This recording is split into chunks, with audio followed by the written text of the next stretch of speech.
Welcome to the Rim Break Rodeo. We hope this video helps. In this video, I will explain how to change oil in a Mitsubishi Outlander.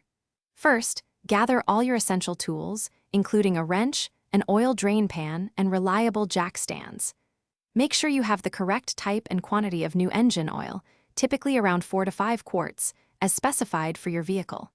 Finally, identify the locations of both the oil drain plug and the oil filter underneath your car.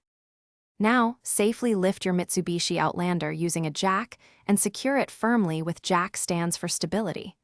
Position your oil drain pan directly under the oil drain plug. Using the correct wrench, carefully loosen and remove the drain plug. Allow all the old, dirty engine oil to completely drain into the pan. This usually takes about 10 to 15 minutes. Next, remove the old oil filter. Before installing the new filter, apply a thin layer of new oil to its rubber gasket to ensure a proper seal. Hand tighten the new filter, then give it an additional 1/4 to 1/2 turn with a wrench. Reinstall the drain plug securely. Finally, add the recommended amount of fresh engine oil through the oil filler cap on top of the engine. After adding the new oil, start your engine and let it run for a few minutes.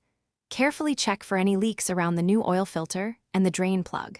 Turn off the engine, wait a few minutes for the oil to settle, then check the oil level using the dipstick. Add more oil if necessary to reach the full mark. Remember to check the description for a link to the Owala water bottle and other great deals. Thanks for watching. Consider subscribing if we helped you.